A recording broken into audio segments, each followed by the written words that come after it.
Estamos viendo la realidad de Dios creador.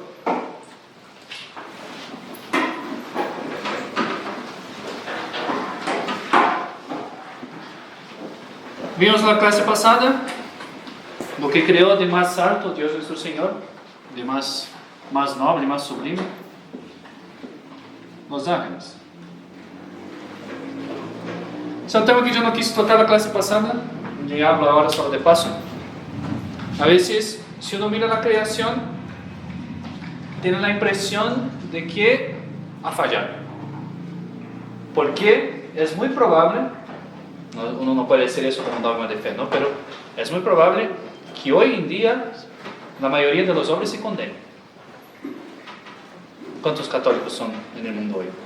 ¿Cuántas personas se pueden salvar afuera del catolicismo por ignorancia, por no conocer? Puede ocurrir, pero ¿cuántas personas serían?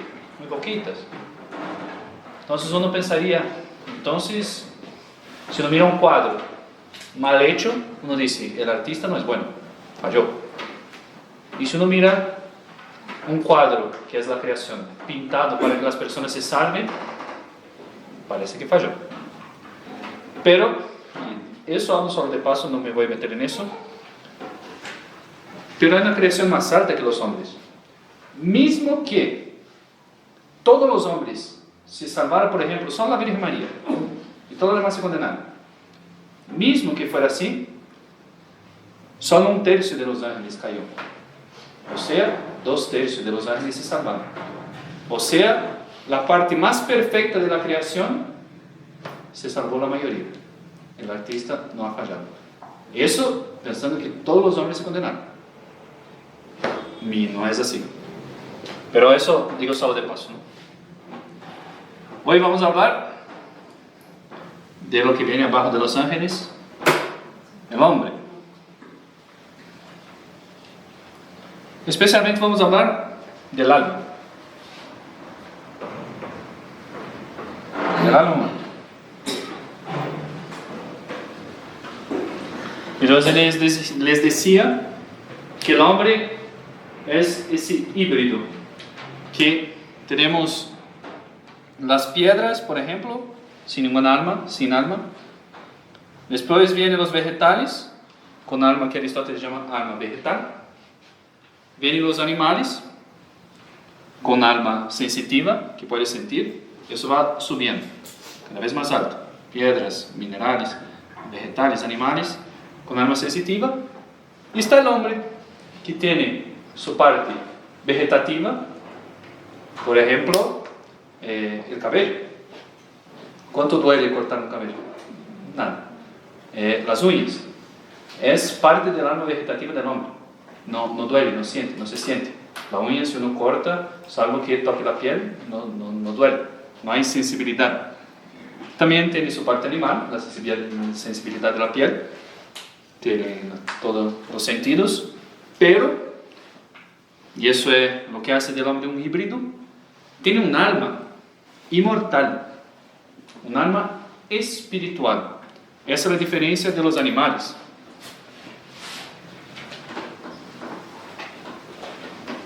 El animal tiene un alma sensitiva. Se murió el animal, se acabó. No sobrevive el alma del animal. Pero el hombre sí. Se muere el cuerpo y queda el alma. Alma inmortal, alma espiritual. De eso que vamos a intentar hablar un poco hoy.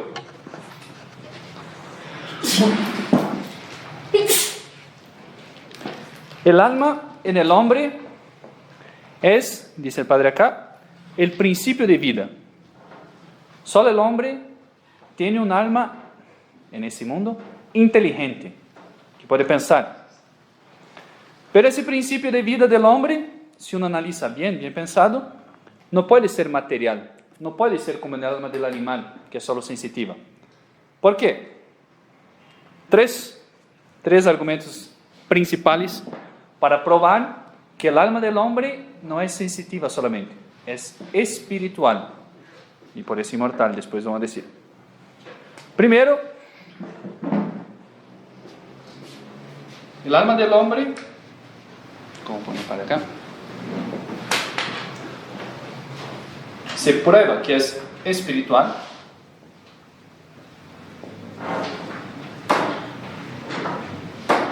por la capacidad de pensar.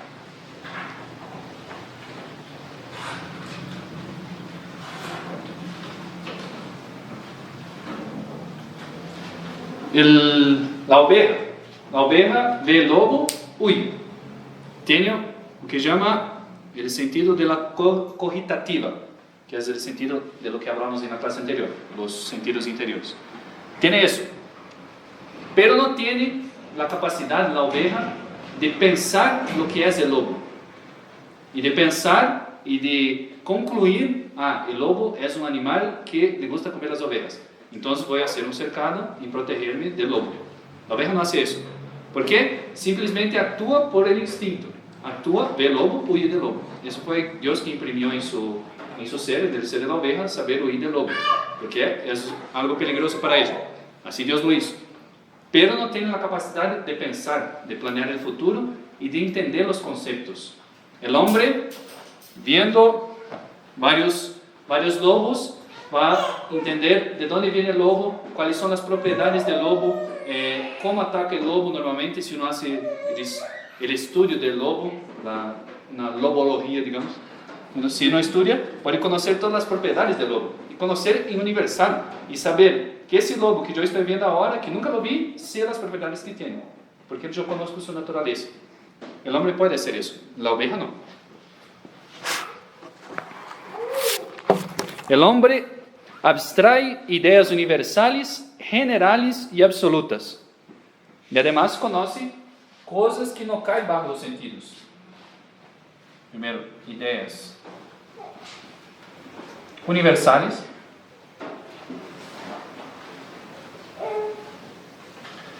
y ideas, pongamos así, abstractas. Para recordar un poquito, ¿cómo el hombre conoce? Que vimos en la clase pasada. El hombre, el objeto, el algo poníamos, llega a los sentidos, llega a la visión, por ejemplo, se corta el árbol y llega al oído, yo veo el sonido que hace, yo siento el olor del fruto, de la hoja del árbol. Esa cosa llega al sentido, pasa por el llamado sentido común, que aglutina todas esas sensaciones en una sola. Yo sé que ese olor y ese color es el mismo árbol, el color que yo veo con los ojos y el olor que yo siento es el mismo olor de ese árbol, y hace tal sonido cuando se corta, es ese árbol. Yo siento la aspereza de ese árbol, y el sentido común aglutina todas esas sensaciones. La imaginación forma una imagen de ese árbol en la cabeza, ya una imagen de ese árbol en la cabeza. A imagen todavía sensible de ese árbol, no es el concepto de árbol, no es el árbol universal, no, ese árbol sin rama, con un fruto solo, de color verde y de talla marrón, no sé, de tantos metros de altura, ese árbol, eso es lo que hace la imaginación. Después pasa sentido común, imaginación, tercero, ¿cuál era? Memoria, qué grande.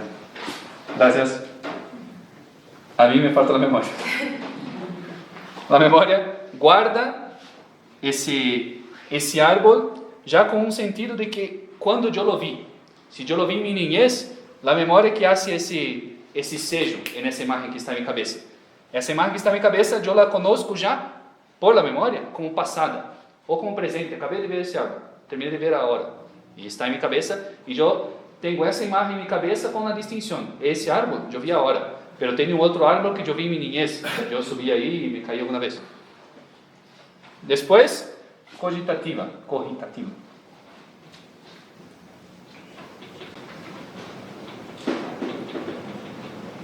Que ya es una apreciación de ese objeto todavía particular, de ese árbol, como una cierta idea del árbol.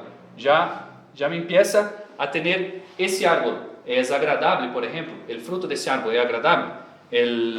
Cuando cae ese árbol es peligroso, es muy alto. Ya tiene una idea, como los animales, de placer o de no placer, de me gusta, no me gusta, eso hace bien, eso hace mal. Ese árbol puede ser un árbol que tiene un veneno, un árbol que es una planta medicinal. Ya tiene una apreciación de bueno y malo, digámoslo así. Hasta acá llegan los animales, hasta la cogitativa. Por eso la oveja huye del lobo, porque ela logra, por la cogitativa, ver el lobo y tener una apreciación de dañoso, peligroso. O ver el agua y apetecible, sí, yo quiero el agua, tengo sed. O ver el pasto, sí, pasto verde, quiero comer. Tiene ya esa idea por la cogitativa de cosa buena o mala.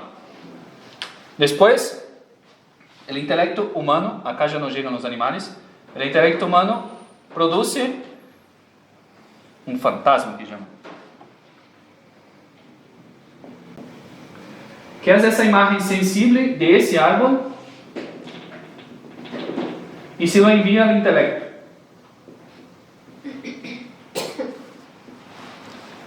El intelecto, ahí sí, empieza a trabajar en universal.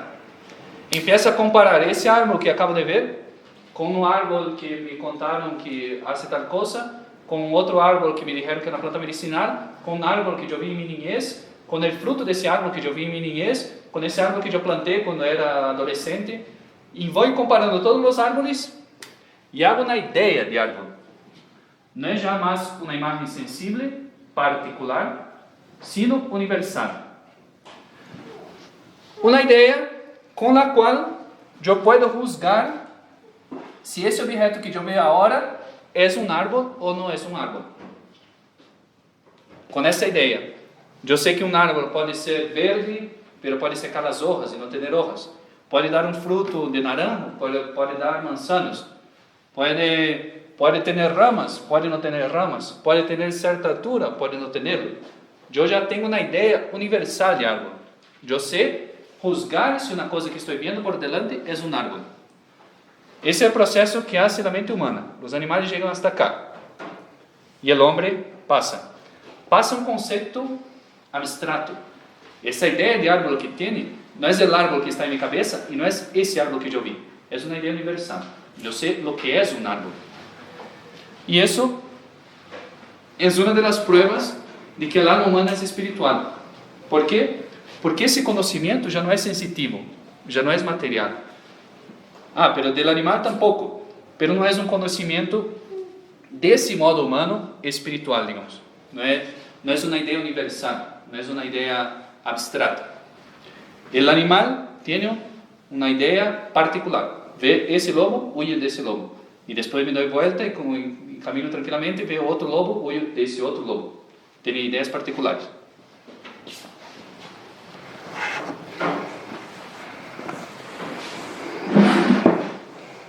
Además, el hombre, también todavía de capacidad de pensar, conoce el bien y el mal moral.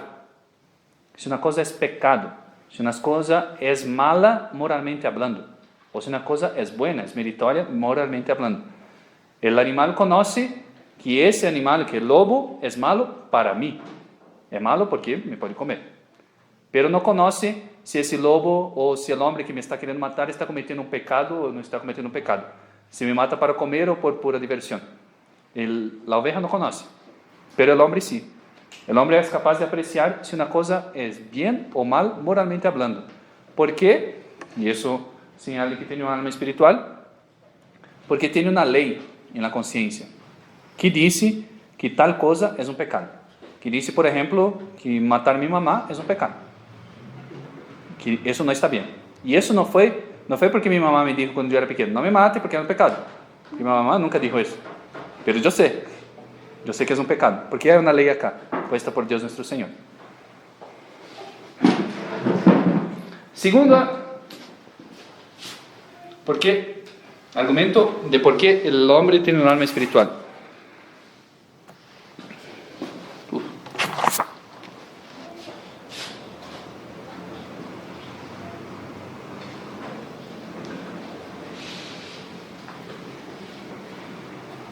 El acto de razonar, inventar, progresar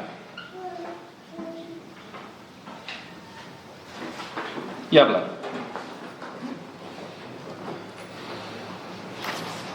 Son todos actos que no hacen los animales, que no hacen aquellos seres que no tienen alma espiritual. Razonar. El hombre es capaz de dos premisas sacar una conclusión. El clásico razonamiento que se habla en filosofía: todo hombre es mortal. Tal persona es hombre, tal persona es mortal. Es obvio eso, ¿vale? Sí, es obvio. Pero por más que yo no construya ese razonamiento siempre en mi cabeza cuando haga, pero ese es el modo como funciona el razonamiento. Así, con dos premisas: todo hombre es mortal, tal persona es hombre, es mortal. Es así que trabaja la mente humana. Eso se podría hablarnos por ahí. Es capaz de inventar, es capaz de crear, de hacer cosas, de juntar ideas y hacer alguna cosa. No es capaz de crear. Ojo, solo Dios es capaz de crear, de sacar una cosa de la nada y darle vida, darle existencia. Pero el hombre es capaz de inventar, es capaz de unir ideas. Significa que esas ideas no son particulares, sino que son universales. Yo puedo imaginar un árbol azul. Padre, no existe un árbol azul. Creo que no. Pero yo puedo juntar la idea de árbol universal con la idea de color azul. Puedo juntárselo. Y puedo pensar un árbol azul. Y puedo pintar un árbol azul. Puedo hacerlo. ¿Por qué? Porque esas ideas no son particulares. Si yo tuviera solo ideas particulares, la única idea que tendría en mi cabeza serían los árboles que yo he visto. Y los únicos colores serían los colores puestos en las cosas que he visto. Por ejemplo, yo vi que esa ventana es azul. Yo solo tendría la idea de azul para las ventanas. Por ejemplo, si yo hubiera solo visto el azul ahí. Pero como yo tengo ideas universales, abstratas, yo puedo unir dos ideas que de hecho no existen. ¿Qué sé yo? Un dragón de esos que salen en películas. Eso son dos ideas de una iguana gigante que escupe fuego junto dos ideas, además tiene alas. Yo puedo juntar varias ideas y crear cosas, inventar. Así es el hombre. ¿Por qué? Porque tiene un alma espiritual. Puede progresar. La oveja, desde la creación del mundo, huye de los lobos.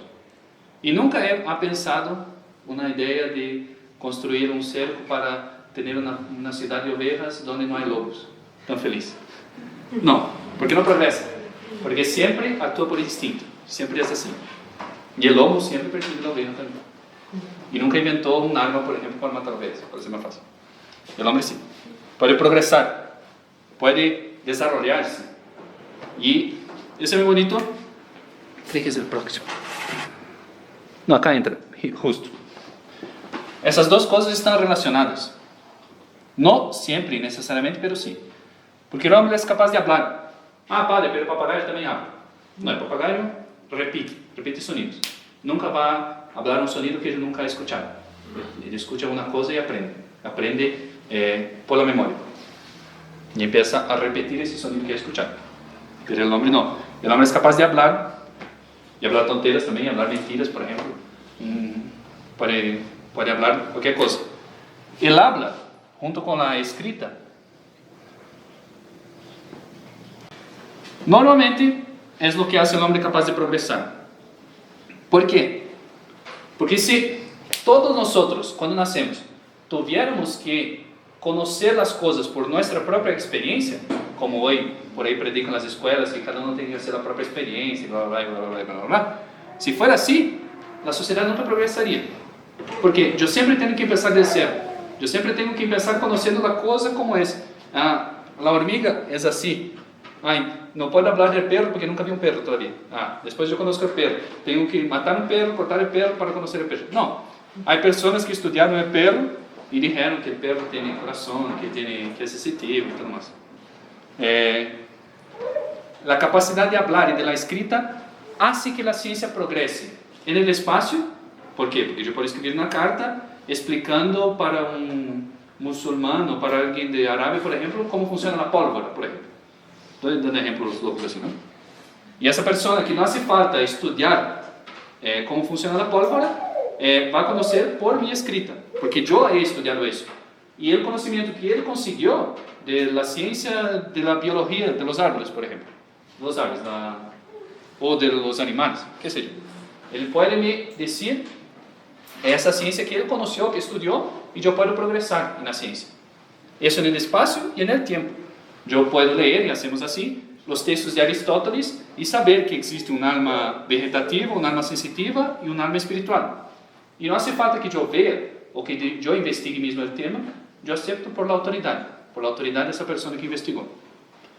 O progresso e a capacidade de falar são também señales de que o alma do homem é espiritual, que não queda só em particular, que pode razonar, pode juntar ideias, pode criar coisas, pode inventar, pode progressar, o que não fazem os animais, e además falar, comunicar-se. E por último,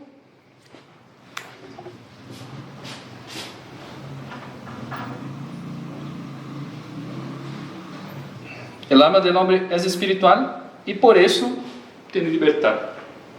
Pode elegir entre duas coisas. Ah, padre, pero se eu pongo delante do perro carne de cerdo e carne de vaca, pode ser que ele elija uma das duas. Então tem eleição, tem pensamento. Não, ele vai por el instinto. A que huele mais rico e que le gusta mais, vai por essa. Pero não é que tem uma eleição livre. Não é que usa a pensar qual carne me vai ser melhor para o estômago porque estou com uma gastrite. Não, o homem pode pensar, pode elegir entre várias coisas, mas o animal não. Ojo também com o tema da liberdade, se poderia entrar muito acá, mas a liberdade não é fazer o que uno quer. A liberdade não está no fim. Que sei eu, tenho que ir hacia Bucaramanga. Me deram ordem para ir hacia Bucaramanga. Eu posso elegir, não o fim já está, tenho que ir hacia Bucaramanga. Eu posso elegir os meios, posso ir em avião, posso ir em carro, posso ir caminhando, de bicicleta. A liberdade está nos meios. Isso dou o exemplo de um lugar para ir, de um desplazamento local, pero para todo. O fim do homem não é seletivo. Eu não posso elegir meu fim. O fim já está elegido. É o céu. Eu posso elegir os meios. E se eu não elijo os meios congruentes com esse fim, pecado. O fim não está bajo eleição. Nos meios sim. E ele disse, o homem é livre, então eu posso quitar minha vida. Pode cambiar entre comillas de género, isso é uma ideologia, não? Pode fazer o que queira. Se eu não quero obedecer meu papá, eu não obedeço. Se eu não quero estudar, não estudo. Como se a liberdade fosse fazer o que quer. Não, é falso.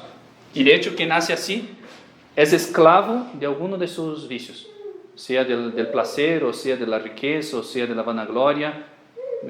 Na verdade, é um esclavo muito pior que um cristiano. A liberdade, eu puse acá a definição de León XIII. Há uma encíclica muito bonita de León XIII, falando justamente do tema, libertas prestantíssimo. Diz ele, que é a liberdade? Facultad de elegir uma coisa entre os meios que são aptos para alcançar um fim determinado. Por exemplo, para ir de acá a Bogotá a Bucaramanga, creio que não tem que conhecer mais a geografia de Bogotá, né? Pero ir em navio não é uma opção, não é um meio elegível. Estar no avião, caminhar, fazer o que quiera, pero eu não logro chegar a Bucaramanga em navio. Assim como não logro, por exemplo, chegar ao céu sem ser católico, para falar assim, claro. Há meios que não são aptos para ser elegíveis. Liberdade. Faculdade de elegir uma coisa entre os meios que são aptos para o fim, que são capazes de fazer alcançar o fim. Se um meio não é apto para fazer alcançar o fim, não é uma eleição, não é possível a eleição. Eu não tenho liberdade aí para elegir um meio que não me leva ao fim. Não tenho pecar, não é exercer a liberdade. Pecar é privar-se da liberdade, porque pecado justamente me hace não chegar ao fim a que estou destinado que é o céu. O pecado não é um meio apto para chegar ao fim de minha vida. Faculdade de elegir uma coisa entre os meios que são aptos para alcançar um fim determinado, en el sentido del que tiene facultad de elegir una cosa entre muchas, es dueño de sus propias acciones. En el sentido de que el que tiene facultad de elegir una cosa entre muchas, es dueño de sus propias acciones. Si me obligan, tengo que ir a Bucaramanga, pero me atan y me ponen adentro del baúl de un carro. Bueno, ahí ya no tengo más libertad de los medios para elegir cómo ir a Bucaramanga, voy en carro, que ya no hay más libertad. Por eso dice Dan 3, en el sentido del que es dueño de sus acciones, del que puede elegir, del que le dieron libertad, solo le dijeron, vaya a Bucaramanga. Bueno, puede elegir entre el carro, el bus, el tren, creo que no hay tampoco, ¿no? Caminar, bicicleta, lo que quiera. Ahí sí, los medios. Por eso, si el pecado no es un medio apto para un fin, no hay libertad en el pecado, pero sí, por ejemplo, hay libertad para elegir el estado de vida. Yo puedo casarme, pero yo puedo ser sacerdote, puedo ser hermano religioso. ¿Por qué? Porque esos medios, todos ellos, me conducen al fin. Pueden me llevar al fin. Yo puedo salvarme siendo padre de familia, yo puedo salvarme siendo religioso, yo puedo salvarme siendo sacerdote, puedo salvarme siendo soltero. Esos medios son capaces de elección. Hay libertad ahí. Yo soy libre. Yo elegí ser sacerdote, por la gracia de Dios, ¿no? Pero yo elegí ser sacerdote. Ahí hay libertad. ¿Por qué? Porque si yo no hubiera elegido, también podría llegar al cielo. Ahí sí hay libertad. En los medios, recuerden la definición, en los medios que son aptos para un fin. Es claro que el animal no tiene libertad. El animal actúa por instinto, siempre.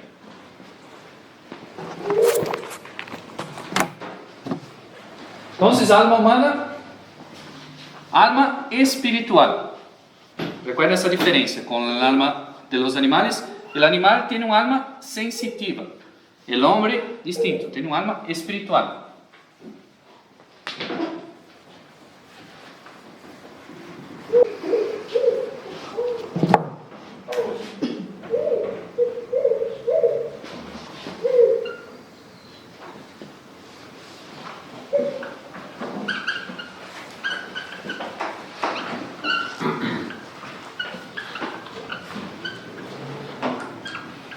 Espiritual, y el segundo punto que vamos a tratar, solo más ese, inmortal.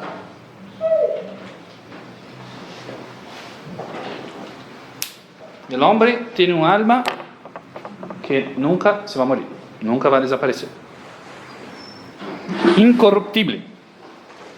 Yo traje acá, hay un libro muy bonito, tiene sus errores porque juzgamos hoy, ¿no? De Platón, se llama el Fédon. Platón escribía diálogos y el personaje principal de sus diálogos era Sócrates. Es tan conocido Sócrates especialmente por Platón. Y él escribió un libro. ¿Cuál es la ocasión de ese libro? Sócrates está condenado a la muerte. Está en el día de su muerte, el día que va a tomar la cicuta. Fue condenado por un atentado contra los dioses griegos. Bien. Y Platón pone en boca de Sócrates. Se discute si era Sócrates mismo que hizo ese discurso, si Platón lo escribió, o si era Platón poniendo en boca de Sócrates porque era la doctrina de Sócrates, no se sabe. Eso es discutible.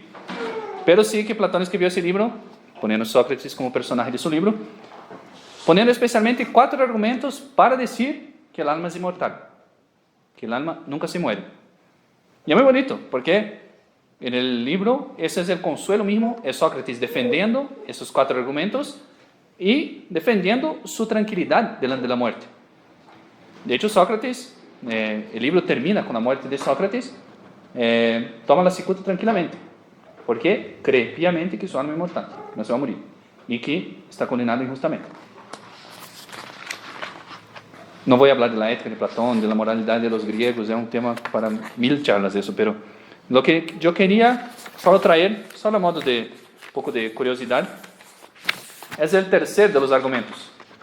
Por ahí hay algunos tropiezos en los argumentos, porque Platón consideraba que había la reencarnación, que los almas se reencarnaban. Entonces hay algunas cosas ahí, no es que uno puede leer eso y hacer un acto de fe en todo lo que dice Platón. Pero es muy bonito, tiene algunas cosas muy interesantes. Argumento tercero, si alguien tiene curiosidad de leer el libro, se llama Fede. Es muy cortito.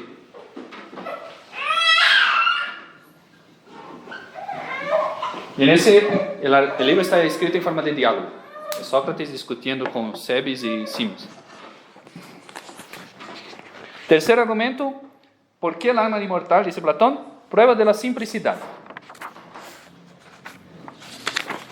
No lo voy a leer todo, que es bastante. Habla Sócrates. Pero observa que después que el hombre muere, su parte visible, el cuerpo, que queda expuesto a nuestras miradas, que llamamos cadáver, y que por su condición puede disolverse y disiparse, no sufre por lo punto ningún de esos accidentes, dice los accidentes que van a ocurrir después con el cadáver, sino que subsiste entero bastante tiempo y se conserva mucho más, si el muerto era de bellas formas y bla. Porque los cuerpos que se recogen y se embalsaman, como en Egipto, duran enteros un número indecible de años, y en aquellos mismos se corrompen, hay siempre partes como los huesos, los nervios y otros miembros de la misma condición, que parecen, por decirlo así, inmortales. ¿No es cierto? Él está dialogando, ¿no? Sí, es muy cierto. Y el alma, este ser invisible, que marcha a un paraje semejante a ella, paraje excelente, puro, invisible, esto es, a los infiernos. A los infiernos acá no en el sentido cristiano, infiernos, la otra vida, el otro mundo, el Hades.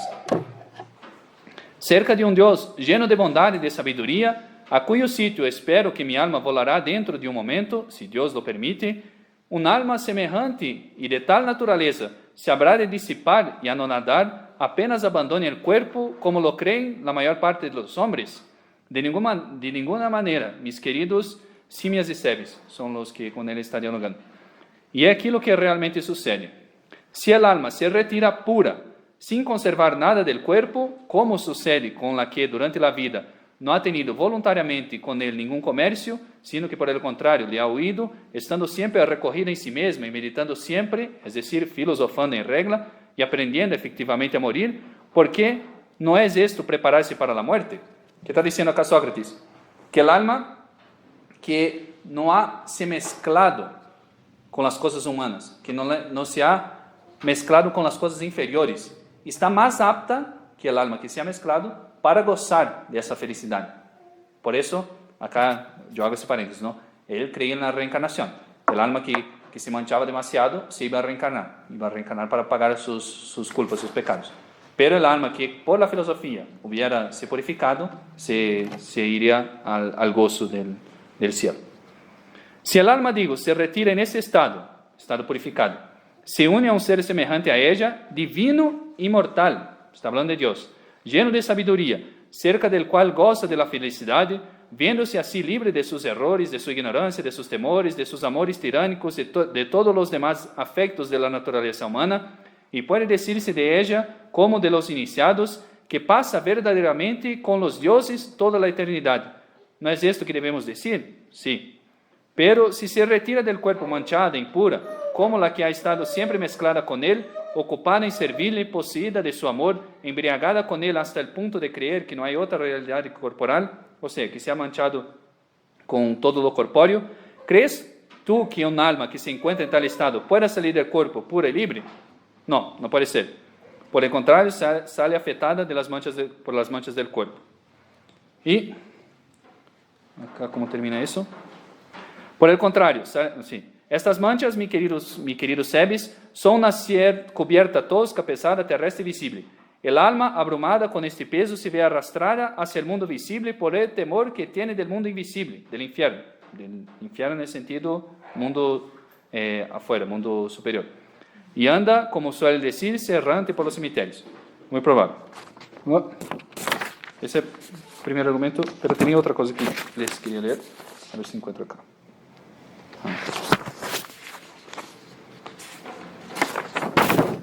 Uy, no me voy a meter acá. Hay un otro argumento que le va diciendo de los contrarios, pero no me voy a meter, sería muy largo. Si tú no estudias por ahí de eso. Pero es muy bonito eso, yo hablé solo de eso por curiosidad, ¿no? De ver que los griegos ya tenían esa idea de purificación, digamos, de salvación, que el alma, claro, con el error de la reencarnación, pero creían que un alma manchada se iba a reencarnar, se iba a pagar sus pecados, que nosotros decimos purgatorio, si no está en pecado mortal, o infierno si está en pecado mortal. Pero ya tenía esa idea de que un alma purificada, que cuanto menos se contacte con el cuerpo, más apta está para salvarse, para gozar de una felicidad ultraterrena. ¿Y por qué? Porque el alma es un ser espiritual. Es inmortal porque es espiritual. ¿Por qué? Está, eso que yo quería leer que no lo encontré acá, es más semejante a los dioses. Es más parecida con los dioses. Y claro, los dioses son inmortales, dice Platón. Es obvio que el alma más parecida con los dioses es inmortal también. Pero eso no lo encontré, eso que quería leerles. Bueno, pero Platón era solo una curiosidad. Inmortalidad del alma. El alma es incorruptible, ¿por qué? Porque es simple, indivisible. Además, puede vivir, eso todo vamos a hablar un poquito más detalladamente. Además, puede vivir y obrar independientemente del cuerpo, porque es espíritu. Luego es inmortal por naturaleza. ¿Por qué? Si el alma, dice el padre acá, primer argumento, ¿por qué el alma es inmortal?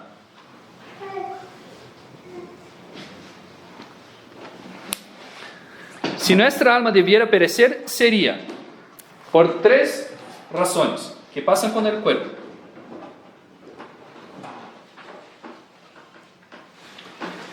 Encerrar en sí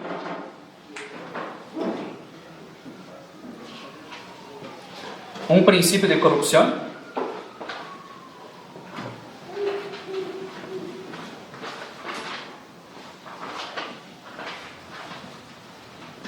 ¿qué es ese encerrar en sí un principio de corrupción? ¿Qué pasa con nuestro cuerpo? Nuestro cuerpo naturalmente es mortal, está hecho para morir. Ah, padre, pero Adán y Eva. Adán y Eva tenían un privilegio de la gracia y que tenían que comer el fruto del árbol para mantener ese cuerpo vivo. Pero el cuerpo por sí mismo es mortal, por naturaleza. ¿Por qué? Porque es hecho de contrarios. Por ejemplo, dice Santo Tomás que para yo tener el tacto, por ejemplo, el sentir del tacto, yo necesito tener la capacidad de sentir el calor y de sentir el frío también. Hay cosas contrarias dentro de mi cuerpo y los contrarios tienden a destruirse, a terminar, al fin, a morirse. Y el cuerpo, por ser hecho de cosas contrarias, especialmente dice por el tacto de Santo Tomás, es naturalmente mortal. Era inmortal con Adán y Eva por un privilegio de Dios, por una gracia de Dios.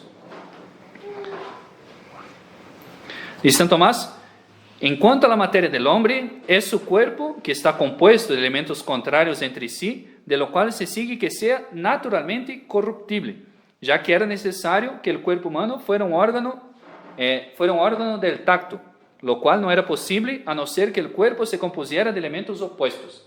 No es por falla de Dios, porque Dios se equivocó al hacer el hombre, sino que era necesidad de ese estado del hombre, de tener el tacto en su cuerpo, que fuera hecho de contrarios, y hecho de contrarios que se pudiera morir. Bien. Entonces, primero, el alma no sería inmortal si encerrara en sí un principio de corrupción, si necesitara de algo así, si necesitara, por ejemplo, del tacto. Pero no, el alma no necesita, no está hecha para el mundo visible, está hecha para informar un cuerpo y ese cuerpo actuar en el mundo visible y material. El alma no necesita ese principio de corrupción, no necesita ser hecha de contrarios. De hecho, el alma humana es simple, no es compuesto de cosas materiales. Después, sería mortal el alma por no tener otra razón de existir que dar vida al cuerpo. Eso pasa con los animales. Todavía acá.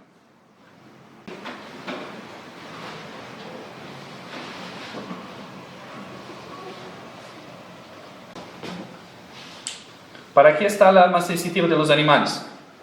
Para dar vida al cuerpo. ¿Para qué está la cogitativa, por ejemplo, de los animales? Para preservar la vida del cuerpo de los animales. Pero después que se muere el perro, el alma ya no tiene más razón de existir, ya, porque está hecha solo para ese cuerpo. Es un alma que está hecha para informar, para dar vida a ese cuerpo. Así es el alma de las plantas también, el alma vegetativa. Entonces, si nuestra alma no tuviera otra razón de existir que el cuerpo, se moriría con el cuerpo, dejaría de existir. O también sería mortal el alma por aniquilarla Dios.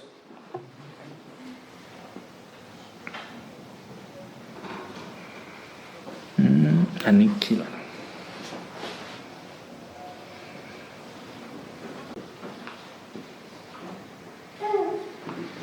Ahí me dirán, entonces para el alma humana puede morirse, porque no me va a decir usted que Dios no puede aniquilar un alma, si Él mismo lo creó.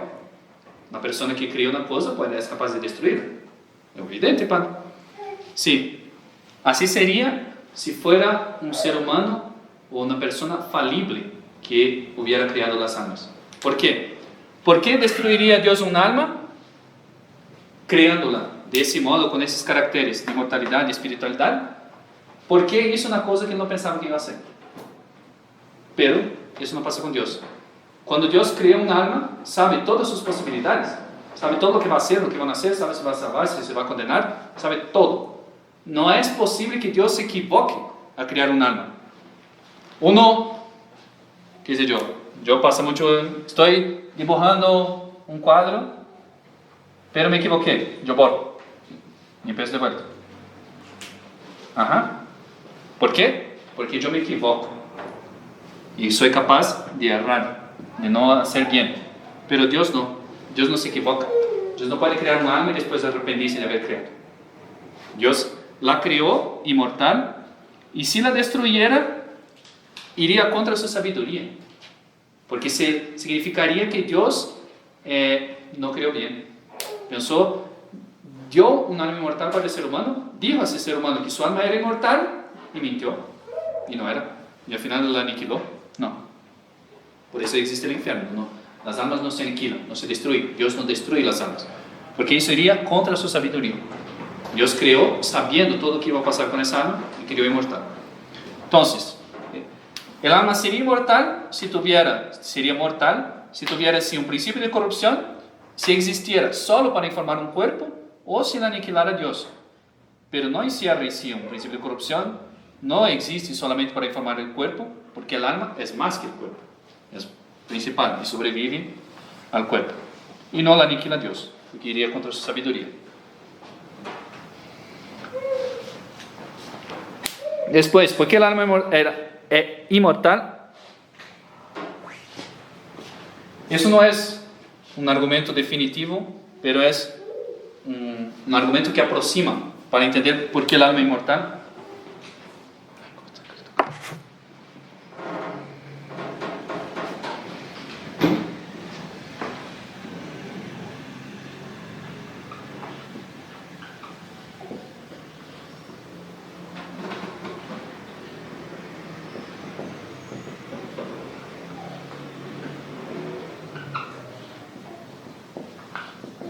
¿Por qué imprimió Dios en el alma un deseo natural de una felicidad perfecta? ¿Quién es que nos desea ser feliz? Por ahí se equivocan en dónde ponen su felicidad. Pero ¿quién es que no desea ser feliz? Todos. Porque me enseñó mi mamá que yo debería ser feliz. No. Eso vino de fábrica, vino de la naturaleza.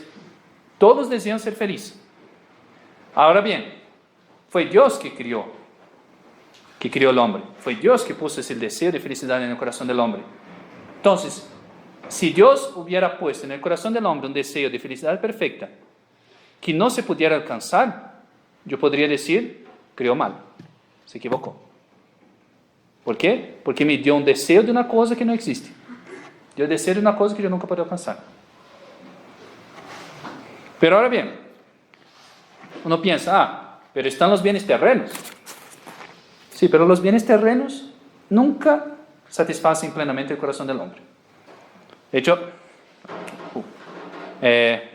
sería, y es muy bonito ese artículo de la Suma Teológica, si después quieren pídame, yo digo en qué parte de la Suma está, aquí no la anoté, pero el Santo Tomás va tomando todos los bienes así en general, los bienes materiales, corpóreos o espirituales de esa vida, y va diciendo que en todos ellos no está la felicidad perfecta, para decir al final que la felicidad solo puede estar en la bienaventuranza, que solo Dios puede saciar plenamente el corazón del hombre, solo Él. Yo voy a pasar rapidito acá. Bienes en que no está la felicidad. El primer y más bajo de ellos, las riquezas.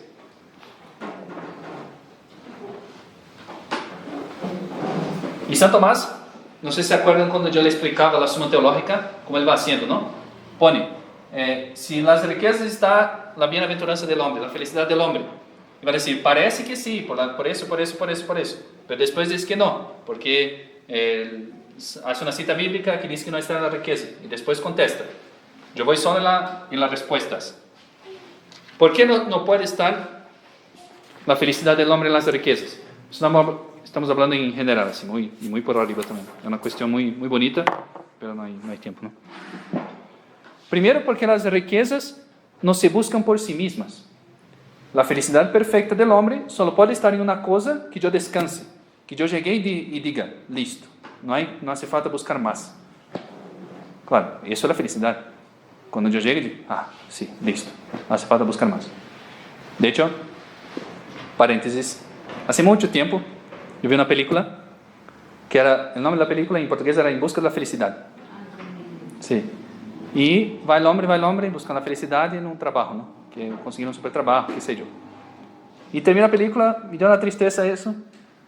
Él consiguió el trabajo ese. Y sale y dijo, respira fundo y dijo, esa es la felicidad. ¿Qué? ¿Solo eso? ¿Sería la felicidad? Si le hubiera ganado el cielo, hablando así en general, ¿no? Pero si fuera una cosa que no precisara trabajar más, que no hubiera más fatiga, que no hubiera más enfermedad, que no se pudiera perder, eso sería la felicidad. Ahora, la felicidad es haber conseguido un trabajo que me va a hacer ganar dinero. No puede ser. No se buscan por sí mismas. Las riquezas están hechas para conseguir otras cosas. Si yo quiero ser rica porque yo quiero comprar un carro, porque yo quiero comprar una casa, no sé. Después, no excluyen todos los males las riquezas. ¿Por qué? Hay muchos ricos enfermos y no logran curar su enfermedad con el dinero. O las preocupaciones que traen las riquezas. ¿Cuánto tengo que hacer para defender esa riqueza que conseguí? Entonces no es una felicidad perfecta. Yo puedo tener todo el dinero del mundo y voy a tener preocupaciones, voy a tener enfermedades y me voy a morir al final. Entonces no es la felicidad perfecta, no puede ser. Y puede fácilmente, eso dice San Tomás, puede fácilmente perderse. ¿Cuántas personas cayeron en bancarrota de un día, de la noche para el día, ¿no? Después, otro bien. San Tomás habla de cada uno en particular. Yo agarré un resumen. Los honores. Él va hablando de cada uno en particular, ¿no? Pero yo voy a poner todos acá del mismo rango. Honores. La fama. La gloria. Y el poder. Y claro, va diciendo San Tomás, parece que la felicidad está en los honores. ¿Por qué? Todo el mundo está buscando los honores. Entonces, una cosa que todo el mundo busca, usando ese mismo argumento, parece que es la felicidad perfecta. La fama, todos quieren ser bien afamados, conocidos. La gloria, ser alabado, parece que está. El poder de, qué sé yo, de ser un gran gobernador, un rey, de dirigir los demás, de mandar y que las personas obedezcan. Parece que la felicidad está en estas cosas. Él va diciendo de cada uno en particular, ¿no? Acá yo puse todos en el mismo paquete. Primero, dice San Tomás, son bienes inestables. Hoy me honran, mañana me critican. Por una cosa a veces que yo ni lo hice. La fama también. Hoy soy bien afamado, mañana cometo un pecado, perdí la buena fama. Gloria también. Por ser glorificado hoy, uno ve mucho un jugador de fútbol. Hizo un super gol. Hoy es el rey del mundo. Mañana perdió un gol, es el peor jugador del mundo. La gloria no dura nada. Y mismo el poder. El poder tampoco dura. Es bien inestable. De hecho, los políticos se eligen hoy en día para 4 años, con suerte. No dura. Después, dice San Tomás acá, depende del capricho de los hombres. La felicidad tiene que ser una cosa justa, totalmente justa, que yo haga tal cosa y alcance la felicidad. ¿Por qué? Porque es un bien perfecto. No puede depender de las variaciones. No puede depender la felicidad del horóscopo. No puede depender de una persona que sea pecadora. tiene que ser una cosa justa. Yo hago tal cosa y alguien me va a dar la felicidad perfecta. Son bienes extrínsecos e inferiores al hombre. Si uno fuera a pensar más profundo, no pondría la felicidad en un bien que está afuera, sino en mí mismo, en alguna cosa que yo pueda tenerlo. ¿Por qué? Porque esas cosas todas están afuera y dependen de los hombres. Yo soy honrado si otras personas me honran. Yo soy afamado si otras personas publican mi buena fama. Yo recibo gloria de los demás. Yo recibo poder si hay otras personas que yo pueda mandar. Depende de los demás. No puede ser que la felicidad perfecta esté en un bien que no dependa de mí, que yo dependa de las otras personas, porque las otras personas pueden fallar. Entonces no puede ser la felicidad perfecta un bien que dependa de los otros. Ahí después, no son el bien supremo, ni excluyen todos los males. Hay personas, eso es fácil, ¿no? Con honor, con fama, con gloria, con poder, con todo si quieren, y que tienen sus enfermedades, tienen sus dificultades, tienen sus depresiones, tienen sus cosas, ¿no? Ni llena por completo el corazón humano, claro. La fama es una cosa, como dice mismo la escritura, es pasajera. Hoy me gusta ser bien afamado, pero mañana no. Y eso puede ser de mí mismo. Ni son imperecederos, que pasa con el viento. Entonces diría, no están en bienes externos. No puede ser que la felicidad dependa de un bien que está fuera de mí. Ahí se propone San Tomás como felicidad los bienes del cuerpo. Acá incluyen todo que sean bienes del cuerpo. La salud, la belleza, la fuerza, todo lo que sea bien corporal. ¿Será que la felicidad está ahí? No son el bien supremo. ¿Por qué? No puede ser que la felicidad plena esté una cosa que sea inferior a mi alma. Y la alma es más que el cuerpo. Eso dice nuestro Señor. El alma es más que el cuerpo. Entonces no puede ser que la felicidad esté en una cosa inferior a mi alma, que es más alta. No puede estar en un bien corporal. Con eso ya excluiría todo, ¿no? Pero Santo Tomás sigue dando argumentos. Ni excluyen todos los males. ¿Quién es que tiene un cuerpo inmortal? Nadie. Enfermedades, todos los males que tiene el cuerpo. Ni sacian plenamente el corazón del hombre, son pasajeros. Y finalmente, caducos y perecederos. Bueno, resumidas cuentas, el cuerpo no es inmortal, no dura para siempre. No puede ser que la felicidad esté en una cosa que puede terminar. Así sería el cielo, por ejemplo, si me dijeran, el cielo dura 900 billones de años luz, pero un día termina. Esa felicidad no es completa. Yo sé que un día va a terminar y un día va a acabar. Entonces no puede ser la felicidad esté en un bien perecedero, en un bien que puede terminar. Después, los placeres, que son bienes del cuerpo, pero también del alma. Puede ser, acá puede incluir placeres corpóreos, pero también, qué sé yo, a alguna persona le gusta ver un paisaje, por ejemplo. Es un placer, hay un placer ahí. Primero, son medios para, hablando de los placeres sensuales, de los sentidos, son medios para facilitar las funciones animales que se relacionan con la conservación del individuo, como comer. La felicidad está en el comer. Por ahí hay algunos. Felicidad está en el comer. No, porque el comer es un medio para sostener un cuerpo inferior, además. Es un medio. Y los placeres de la carne son medios para la multiplicación de la especie. No son fines en sí mismos, son medios.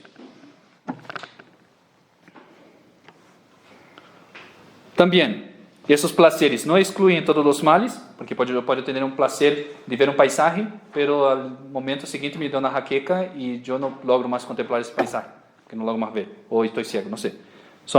No excluyen todos los males. No satisfacen plenamente la sed de felicidad del corazón humano. ¿Por qué? Porque son perecederos, porque dura un poquito, después pasa. Mismo una persona que le encanta ver un paisaje, si pasa 3 horas viendo un paisaje, por ahí se fastidia y no quiere más ver un paisaje. Son bienes caducos y perecederos. Entonces me dirán, no están los bienes, los placeres, ni las cosas corpóreas. Entonces está el bien espiritual, solamente espiritual, que no tiene ninguna relación con el cuerpo. Claro, porque el cuerpo se muere, entonces la felicidad perfecta está en un bien que no tenga ninguna relación con el cuerpo. Ahí San Tomás propone dos: la ciencia y la virtud. Claro, el bien de la ciencia es tan alto, la ciencia, el conocimiento, el saber todas las cosas. Es una cosa muy buena, muy grande. La felicidad perfecta debe estar ahí. No es el bien supremo, que el hombre no alcanza toda la ciencia.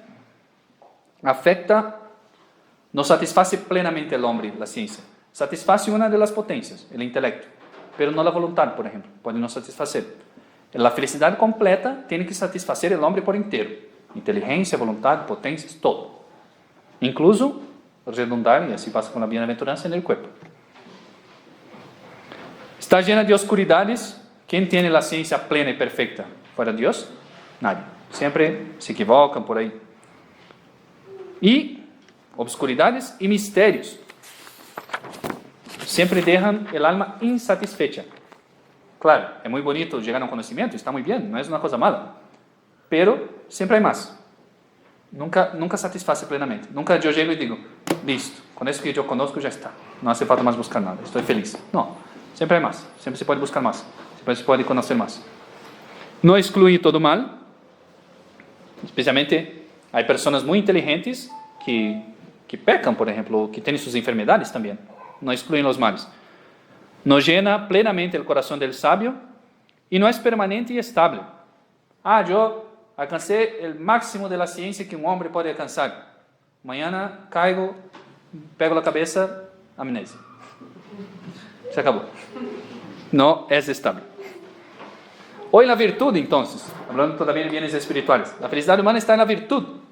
Claro, que la virtud es lo que más alto tiene el hombre. El ser sabio, el ser humilde, el tener la fortaleza para resistir, la paciencia, todas las virtudes. No. Porque tampoco excluyen todos los males. De hecho, si yo tengo paciencia, es porque alguien me está ejercitando la paciencia. Es porque yo estoy haciendo un ejercicio de la paciencia. Si yo tengo humildad, es porque alguien está conculcando mi orgullo. No excluyen todos los males. No llena el corazón del hombre, no llena el corazón humano entero, y no es del todo seguro y estable. Cada uno puede decir por sí mismo, como nosotros somos débiles y la virtud no es durable en nosotros. Ahí después, eso no voy a entrar, esos son los bienes que no está la felicidad. Y Santo Tomás va a decir por qué la felicidad solo está y solo puede estar en la bienaventuranza, en la visión beatífica de Dios. ¿Por qué? Porque es todo al revés de eso. Porque satisface al hombre plenamente, la inteligencia y la voluntad. Es un bien que no tiene fin. Es un bien que no tiene límites. Yo estoy conociendo a Dios infinito. No es que yo pueda conocer más. Yo estoy conociendo al Creador de todas las cosas. No hay fin, no hay males en el cielo, no hay tristeza, no hay posibilidad de terminar. Todo lo que esos bienes no tienen para ser completa la felicidad del hombre, no es un medio, es un fin, está en la bienaventuranza. Eso ustedes pueden hacer ejercicio después. Yo solo cito las conclusiones. La suprema felicidad del hombre no puede encontrarse en ninguno de los bienes creados externos o internos considerado aisladamente. Primera conclusión. La suprema felicidad del hombre no puede encontrarse tampoco en todo el conjunto de los bienes creados colectivamente considerados. Si yo dijera, bien, la felicidad no está en ninguno de esos bienes, pero puede estar en la reunión de todos. Que yo sea rico, tenga honor, fama, gloria, tenga todo el poder, tenga todos los bienes del cuerpo, todos los placeres, toda la ciencia y toda la virtud. Tampoco. ¿Por qué? Primero, porque no es posible poseerlo todos a la vez, depende de los demás, y tampoco serían suficientes, tampoco serían eternos, no durarían para siempre. Únicamente, y esa es la conclusión, en Dios puede encontrar el hombre su suprema felicidad plenamente saciativa, que no deja ningún espacio para inquietud o para deseo de otra cosa, solo en Dios. Pero eso era para hablar de eso acá. Yo deseo naturalmente una felicidad perfecta, que me sacie plenamente, pero no encuentro en ninguno de los bienes humanos. Si mi alma se muriera con el cuerpo, significaría que el plan de Dios había fallado, porque puse el deseo natural de felicidad perfecta en mi alma, que nunca voy a lograr llegar. ¿Por qué? Porque cuando se muere el cuerpo, se acabó el alma. Eso no es una prueba, es un argumento para acercarse, aproximarse de la razón. Pero es así. ese deseo es verdadero, yo tengo un deseo de felicidad. Solo puede ser que Dios creó un alma inmortal, capaz de alcanzar después de la vida del cuerpo la bienaventuranza, la felicidad. Y por último, eso yo ya había dicho acá,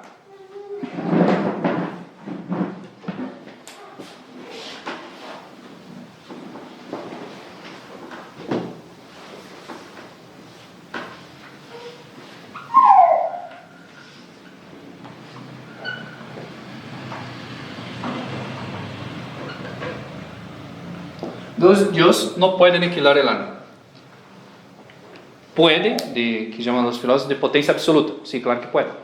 Pero teniendo en orden quién es Dios, la sabiduría de Dios, la sabiduría de la creación, no puede aniquilar un alma, porque sería ir en contra de su sabiduría. Entonces, me terminó. Sí. Queda un poco complejo. No, quizás se podría desglosar un poquito más, pero esa es la idea. Tenemos un alma espiritual e inmortal.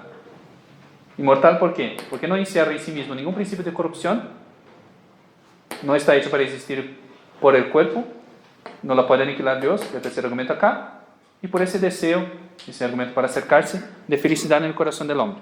Solo puede ser que Dios haya creado un alma inmortal. ¿Por qué estamos hablando de todo eso?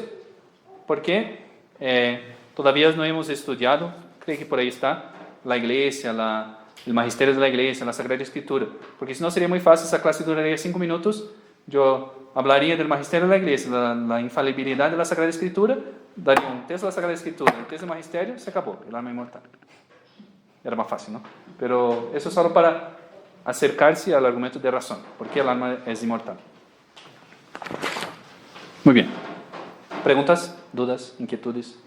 Sí, bueno, devolviéndonos de pronto un poquito a lo que estaba diciendo usted. Dios crea el alma y es inmortal, busca al hombre la felicidad, pero nosotros mismos entonces, si Dios sabe desde el momento de su creación qué va a pasar, Ajá. toda su historia, Claro. nosotros mismos la condenamos, o sea, es decir, Sí. el alma no es, o sea, está también atrapada en nosotros mismos y nosotros mismos la condenamos. Sí. ¿Por qué? Claro, cuando yo digo el alma, no es una cosa separada del cuerpo, soy yo mismo. El alma soy yo. Yo soy, Padre Juliano, cuerpo y alma. Pero sí, si yo fallo en esa búsqueda del fin último, yo me condeno.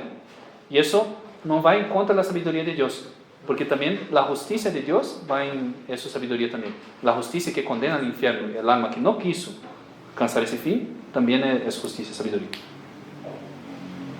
Sí, claro, porque si Dios, digámoslo así, pongamos así, un alma que pecó, un pecador, se murió, el alma del justo se salva, y el alma del pecador es mortal, se murió. ¿Por qué? Porque murió en pecado, se murió y el alma también Dios aniquila. ¿Por qué? Para no tener el infierno, pongamos un ejemplo, ¿no? Ahí fallaría el proyecto de Dios en el término de la justicia. ¿Por qué? Sería una persona que gozó de todos esos bienes en la vida sin tener en cuenta a Dios y que después terminó la vida, se acabó todo. La justicia nunca se cumplió con esa alma. Un alma que desobedeció al Creador y nunca fue castigada. El castigo del pecado es un acto de justicia y es un acto de sabiduría de Dios que premia a los justos pero también castiga a los pecadores. Por eso que el alma no se muere y va eternamente a quedar en el infierno, el alma del pecador. ¿Por qué? Porque ahí está cumpliendo la justicia de Dios, que no es menos que su misericordia. También Dios es misericordioso, sí, pero también es justo. Y ahí se cumple la justicia, digamos. O sea, pero el alma y el cuerpo no son. Exactamente. Pero digamos, ahora se muere el cuerpo, queda el alma, porque es inmortal, sobreviviendo. El hombre queda, Santo Tomás tiene una palabra que yo me acuerdo como dice, pero queda como, no sé si tienes palabra en castellano, como capenga, digamos, como coja, digamos. No está completa. Es el alma, es la parte principal del hombre, es capaz de tener la visión beatífica de Dios, estar en el cielo, pero va a ser plena cuando tuviera el cuerpo también. Por eso nosotros decimos en el credo, creo en la resurrección de la carne. En el último día, cuando va nuevamente nuestro Señor Jesucristo acá a este mundo, en el juicio final, va a ser el día de la resurrección de los cuerpos. Cada alma va a recuperar su cuerpo. Ahora esas almas de esas personas que murieron, que están en el cielo, que están en el infierno, van a recuperar en el día de juicio final ese cuerpo. ¿Por qué? Porque el hombre es un compuesto de cuerpo y alma. Al hombre es natural ser así. Si Dios dejara aquí el alma, después del cielo quedara solo el alma, como faltaría algo, digamos. Sí, sería una felicidad y ver a Dios y todo más, pero no sería el hombre completo. Es necesario que esa felicidad completa redunde en una parte que además me hizo alcanzar esa felicidad. Un santo, por ejemplo, que flagela su cuerpo todos los días para tener la virtud, para mortificarse y todo más. Está usando ese cuerpo como instrumento de salvación. Si es usado como instrumento, también va a recibir el premio en el fin de los tiempos. El cuerpo también va a ser glorificado. Solo nuestro Señor y Nuestra Señora están con los cuerpos gloriosos en el cielo. En la parte, por ejemplo, en esta última parte dice que busca la felicidad, digamos que por naturaleza el hombre busca esta felicidad, bien sea en la parte económica, o los placeres, claro, cada una de ellas. La pregunta es, cuando usted habla de buscar un fin mayor, como decía Santo, entonces, ¿cómo llega uno a esa parte? O sea, ¿cómo uno esa parte donde ya uno dice, esto no es lo que yo buscaba, sino que yo busco la felicidad, pero de igual forma ando en un mundo donde obviamente hay ese tipo de necesidades, ¿no? Que la gente lo busca. No, y está muy bien, digamos. Solo que yo tengo que usar esas cosas como medios y no como fines. Porque, de hecho, eso yo hablo como Santo Tomás lo habla, pero uno hace la experiencia de esa cosa, la prueba, sí. Los placeres duran un poquito, después no pasa más, pasa. El poder, no ve un candidato ahí que se eligió, ahora es presidente, el rey del mundo, no sé qué, pasó un tiempo, ya va a volver a su vida de civil. La persona que es honrada, esa persona está haciendo la prueba en su vida de que esos bienes no son la felicidad perfecta. Y el tipo de la película es esa. El día siguiente de la película, si hubiera la película 2, él iba a ver que tenía que trabajar de vuelta, que tenía que levantar temprano, que tenía que pagar las cuentas y todo más. Iba a ver, no era la felicidad, me equivoqué. Debería ser así la segunda película. Pero uno hace la prueba de que en esos bienes no está la felicidad. Hace la prueba concreta, particular. Yo veo que no está ahí, porque él no me sacia. No encuentro saciedad, nunca encuentro. Entonces, significa que debe haber algo más alto. Y ahí yo encuentro por ahí, me topo con un sacerdote. El sacerdote habla de Dios. Ahí yo puedo llegar a conocer que en Dios está la felicidad perfecta. Y que Dios me ha creado para ese año. Entonces, uno hace la prueba de eso. Pero, y eso, aclarizado, ¿no? No es que esas cosas son malas en sí. No es que yo tengo que deshacerme de todas las riquezas para ser feliz. No. Es que yo tengo que usar esas cosas como son, como medios, no como fines. El mal de esas cosas está en poner en ellas el fin de la vida.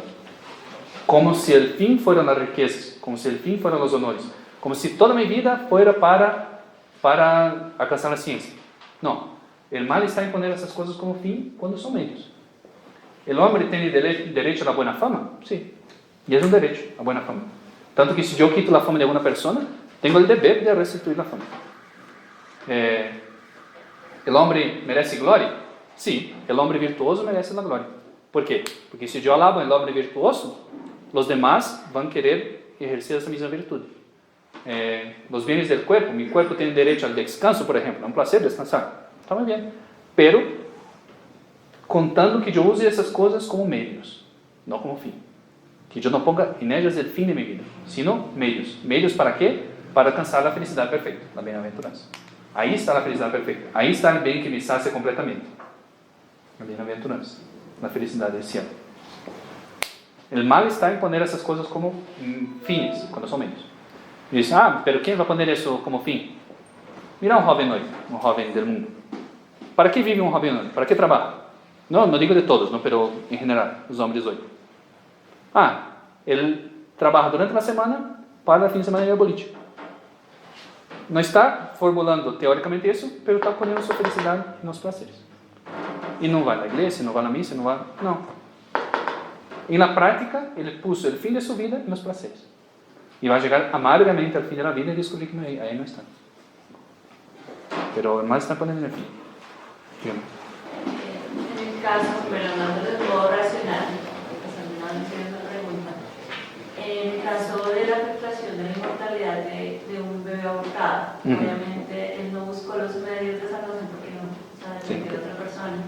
Entonces, la afectación de esa inmortalidad a esa alma, donde obviamente pues no, ya no van a encontrar la felicidad, pero obviamente ahí van pues como que muchas cosas, ¿no? Sí. Pues no encontró los medios, no. Claro, eso es culpa de los padres que hicieron mal. O no, también un aborto natural, por ejemplo. Pero el alma sigue siendo inmortal.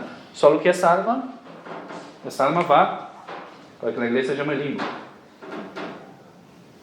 ¿Qué es el limbo? Es un lugar reservado para las almas que no tuvieron posibilidad de elegir, que no tuvieron la libertad de elegir entre bien y mal.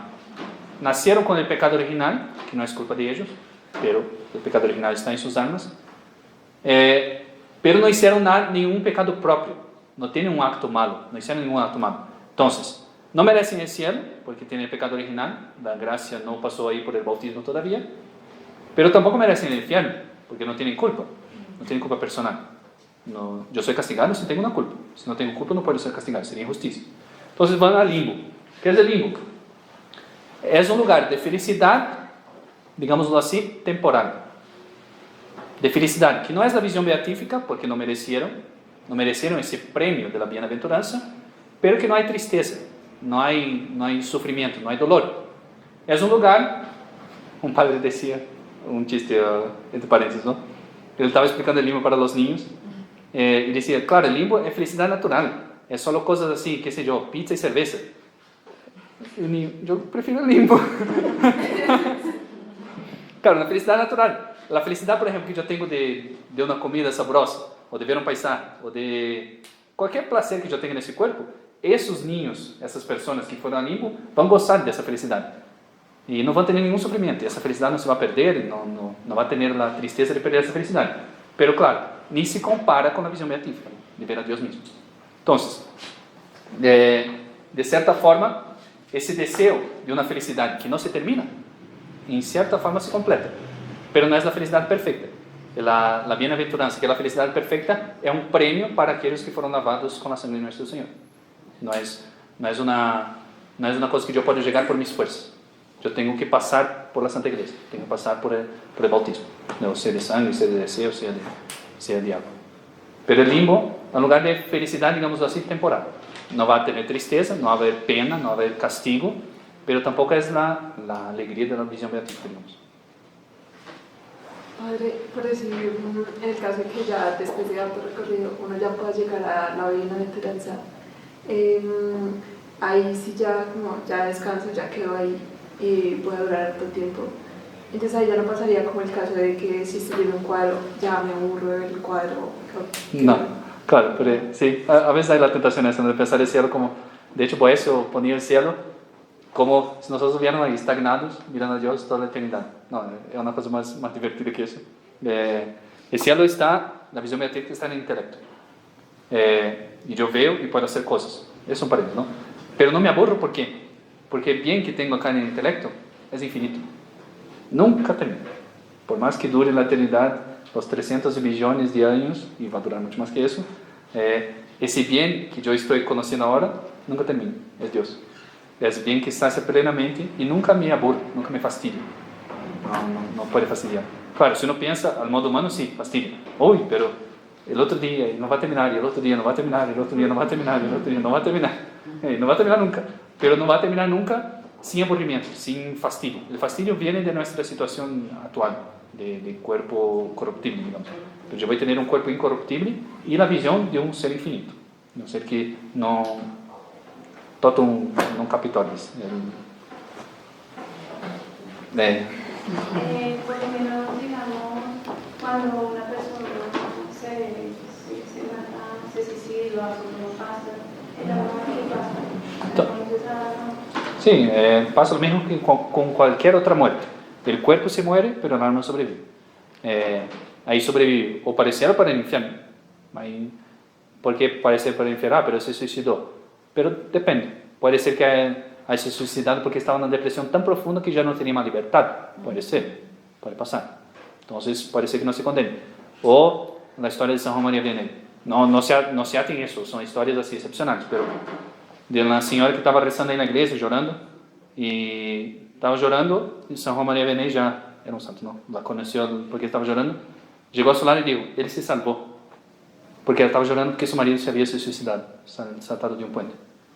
Y ella dijo, no, él se suicidó, yo sé que él se condenó. Y San Juan María Vianney le dijo, entre el puente y el piso, él se arrepintió y se salvó, un suicidio que se salvó. Pero, claro, depende del modo como está esa alma, ¿no? Esos son casos excepcionales, porque por ejemplo, la iglesia antiguamente no daba la sepultura eclesiástica para un suicida, por ejemplo, porque es un pecado contra sí mismo, contra la propia vida, una vida que Dios dio para administrar, ¿no? Para que yo pudiera hacer lo que quisiera con ella, y además para no dar el ejemplo para las otras personas. Y muy probablemente un alma que se suicida en libertad se condena. No puedo decir 100% seguro, pero muy probablemente sí. ¿Por qué? Porque Dios me dio esa vida no para hacer lo que quisiera, sino para administrar. Yo no tengo derecho sobre mi vida. Yo no puedo quitarla cuando quiera. Padre, hablando del tema de por qué el alma es espiritual, una naturaleza espiritual, hablamos de 3 argumentos, como de 3 pruebas. Esos son como atributos, pues, del alma, de los que se perciben, pues, que por ende es espiritual y por ende inmortal. Sí. Si falta uno de esos, por ejemplo, voy a decir, la capacidad para razonar. Por ejemplo. Podríamos decir que, porque hasta allá se ha llegado en las ideologías, por ejemplo, ¿sí? Entonces, este no piensa, por ende no es persona, no tiene alma y yo tengo el derecho de, por ejemplo, matarlo. Sí. Claro. Entonces, ¿cómo es el razonamiento católico? Claro, el tema acá no está en que la persona razone de hecho, sino que sea capaz de razonar. ¿Qué sé yo? Una persona nació ciega. Entonces el ser humano no es un ser capaz de visión. No, solo que esa persona tuvo un problema en el órgano, alguna cosa que le hizo ciega. Esa persona, un niño nació y se murió, bautizado y se murió. Entonces esa persona no era un ser humano porque no razonó. No, era capaz de razonar, solo no llegó a la edad de desarrollo capaz de ejercitar ese acto. El hecho de yo hacer un acto o no hacerlo no va en contra de mi capacidad de hacerlo. Yo puedo, por ejemplo, nunca dar un tiro con un arma, pero puedo tener la capacidad de hacerlo. Si me da un arma, yo doy un tiro. Cualquier otra cosa, cualquier otra tontería. Yo tengo capacidad. Pero el hecho de no ejercer una cosa no va en contra la posibilidad, la facultad. Entonces el hombre es un ser racional de por sí. ¿Razona o no razona? Puede morir en el vientre de la madre, mismo así sigue siendo un ser racional. Hay una pregunta. Cuando usted habla de que Dios no puede aniquilar el alma, implica pues porque Él es infinitamente sabio. Entonces, en el momento que crea el alma, pues ya sabe qué va a pasar con ella, no tiene que aniquilarla, en principio. Sí. La pregunta es, uno, pues lo primero que piensa es en la predestinación. Claro. Lo siguiente que uno pensaría es, así como cuando uno está inventando la máquina, hay 20 máquinas que fallan, pues un alma que se condena será como un alma que falla. No, porque el alma que se condena no es, primero que es una falla personal de la persona, ¿no? Pero mismo así, en el plan de Dios, ese cumplimiento de la justicia que se hace en ese alma también está dentro de la orden de la creación. Tener un alma que por haber pecado se condene es justo y es ejercicio de la justicia de Dios. Y yo creo que en ese ejemplo es un ejemplo así extremo, ¿no? Pero una madre en el cielo que ve a su hijo condenado va a tener en Dios la alegría por la justicia de Dios. Pero digamos que, o sea, es evidente que es un tema, es infinitamente justo el alma que peca, se condena. Claro. El tema, si Dios ya sabe, o sea, la va a crear y dice, pues ya sé que se va a condenar. Claro, pero si Dios no hubiera creado personas que pudieran pecar, por ejemplo, yo no podría ejercitar la paciencia, porque nadie me iba a ejercitar. No, pero yo no puedo, o sea, usted no puede estar ejercitando bien la paciencia y aún así, tanto usted como yo nos podemos salvar. Claro.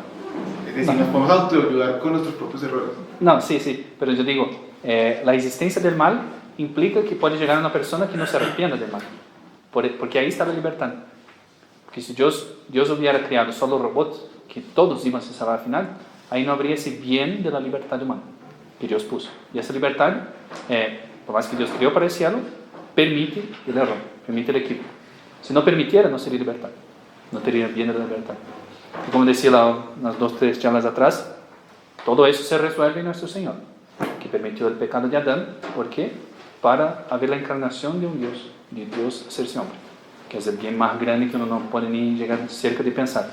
Pero todo el mal está ahí. Digamos, la existencia del mal no va en contra de la sabiduría de Dios. Dios permite que haya personas malas, personas buenas. Hay personas malas que se arrepienten y hay personas malas que no se arrepienten. Y eso es sabiduría de Dios, que creó a todos libres, que pueden se condenar. Y Dios sabía, cuando creó esa alma, que se iba a condenar. Pero eso no implica que Él la obligó a condenarse. Ella libremente se condenó. Cuando necesitas una libertad, ¿va más allá de la predestinación? ¿Cómo se podría definir eso? No, está incluida. La predestinación también. Pero digamos que cuando Dios crea un alma y de pronto dice se va a condenar esta persona, es porque ya definitivamente Claro, pero... o sea, se condenó, claro, o esa posibilidad de que en el último momento esa persona tomó la decisión y se arrepintió. O sea, el tema es bastante complicado, pero hay una pequeña distinción entre se condena porque yo la empujé a condenarse o se condena porque yo sé que va a condenarse. Yo creé y sé que esa alma va a condenarse. Y tiene un fin en mi creación, esa alma que se va a condenar. Y cumple un fin en mi creación. ¿Qué sé yo? Pilato, que crucificó a nuestro Señor. Por ahí se condenó también Pilatos, parece que sí. Pero es un mal y yo podría no haber creado Pilatos. Sí, pero nuestro Señor, dentro del orden de la creación, permitió la existencia de bienes y males. Y eso no impide que Pilato condenó a nuestro Señor por culpa propia, teniendo su libertad. No es porque yo creé sabiendo que Pilato iba a hacer eso, que fui yo que hice que Pilatos condenara a nuestro Señor, pecar y se condenar. O que Judas, por ejemplo. No es porque yo crié sabiendo que iba a ser así, y porque eso está todo dentro del orden de mi creación, no implica que soy yo el culpable de esa persona. ¿Por qué? Porque yo la creé libre. Yo sabía lo que iba a elegir, sí, en todo momento, pero sabía que su elección también era libre de él. Dios mira la creación de arriba. Dios, no es que Dios está acá y pensando, ese acá voy a condenar, ese acá voy a salvar, ese acá voy a condenar. No, nuestro Señor crea toda la creación, desde el principio del mundo hasta el fin, está ordenada. Y en ese orden está que haya personas que ejercen su libertad bien, personas que ejercen su libertad mal y se condenan. Y eso no implica que esas personas se condenaron porque yo las condené, sino porque se condenaron, porque eligieron un mal sabiendo el bien que podrían hacer, no quisieron. Tuvieron los medios para salvarse y no los usaron. Sí, ahí están las porque cada ser humano somos únicos y somos libres de albedrío. Sí, así es. Por esas mismas razones que... Sí, claro. Y eso, claro, yo sé que no es una cosa simple, la predestinación es complicadísimo, pero digamos, es así. Dios creó libres y su creación es sabia. Y en esa sabiduría hay un orden. Y hay un orden que pone primero la libertad humana en el hombre, crea el hombre libre. Dios podría, como dice, haber creado robots, todos se salvan. Y solo crear armas que se salvan. Pero eso no haría que la creación de Dios fuera tan perfecta como es. Y no habría la justicia de Dios, y no habría el ejercicio de la humildad en los demás, y no habrían los mártires, y no habría un montón de cosas. Y no habría nuestro Señor crucificado, si no hubiera hermano. Al fin de todo. Por eso los santos llegaron a ser santos que fueron tanto el conocimiento, no conocimiento sino o sea, el querer tanto, el tener tanto de él, que el pecado para ellos, obviamente nosotros vemos mucho pecado, ellos percibieron, y eso es santidad. Claro, la lucha contra el pecado. Por eso llegaron y ejercer un bien su libertad. Ellos están más a estar ante la presencia de Dios eternamente cuando uno se va. Es más difícil cuando uno está totalmente. Así es. Y Dios dio las gracias para el santo y para el pecador también. Y Dios sabía que el pecador iba a rehusar la gracia, sabía, pero no fue Dios que rehusó por él, fue él que rehusó la gracia que Dios puso. Y el santo la aceptó, y aceptó esa gracia y mereció otra gracia. Y todas esas cosas, uno va a dar gloria a Dios en el cielo, ojalá llegamos todos allá, ¿Por qué? Porque me creó libre y me dio los medios y me dio la gracia para seguir esos medios y para alcanzar el cielo. Y me dio el cielo, sin yo merecer. De hecho, si uno mira al hombre así solo, a lo terreno, el hombre merece eso, el limbo, esa felicidad terrenal, una buena obra, digamos, un hombre justo, perfecto, santo. Naturalmente hablando, merece el limbo. Pero Dios quiso que por la gracia de nuestro Señor Jesucristo mereciéramos el cielo, mucho más. Sí. Y así es complicado, yo entiendo. Pero es el bien de la libertad y el bien de nuestro Señor Jesucristo. Ese es el punto cumbre de la creación, digamos. Ese Dios que hizo hombre es que justifica toda la creación, incluso que almas se condenen también. ¿Y por qué? Porque ahí está la libertad humana. Y si no hubiera posibilidad de que almas se condenaran, es porque nosotros no seríamos libres. ¿Por qué? Si yo soy libre, es que yo puedo elegir entre dos medios. Puedo elegir entre medios mejores y todo más. Pero hay la posibilidad de yo no aceptar. Y esa posibilidad de no aceptar es un pecado, sí, y me condeno, sí. Pero la posibilidad está ahí. Es el bien de la libertad humana. El sabio de Dios, la sabiduría de Dios está en que mismo esa cosa que es una elección libre, dentro del plan universal de la creación, sea un bien.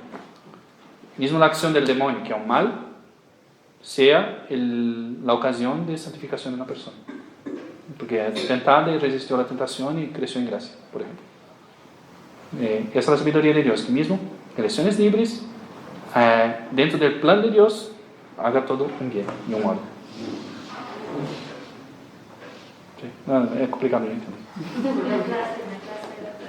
¿Cómo?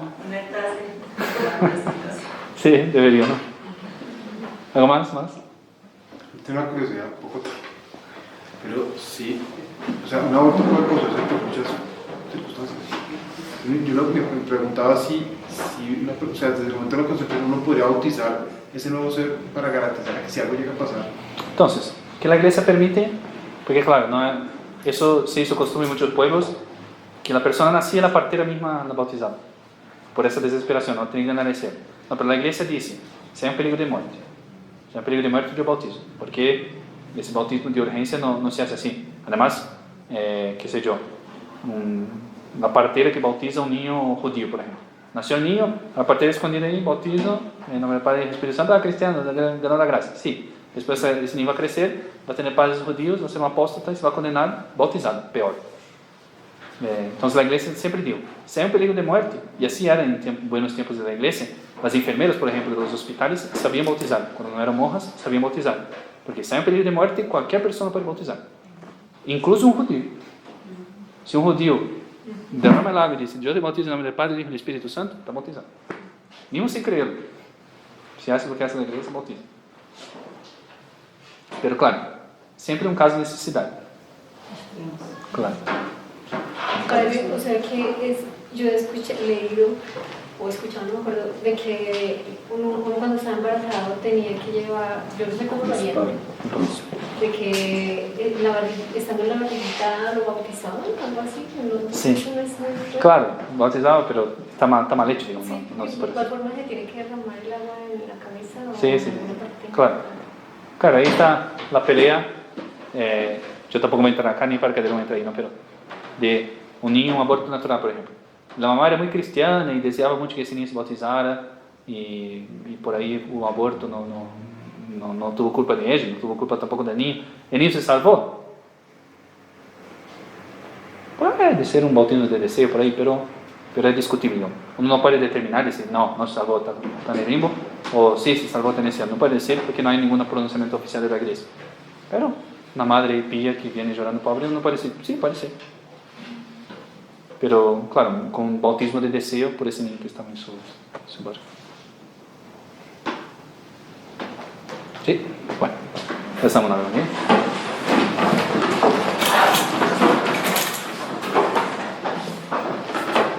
En nombre del Padre, del Hijo y del Espíritu Santo, amén. Dios te salve María, llena eres de gracia, el Señor es contigo, bendita tú eres entre todas las mujeres y bendito es el fruto de tu vientre Jesús. Santa María, Madre de Dios, ruega por nosotros pecadores, ahora y en la hora de nuestra muerte. Amén. Nuestra Señora Sede de la Sabiduría, ruega por nosotros. San Pío X, ruega por nosotros. Santo Tomás de Aquino, ruega por nosotros.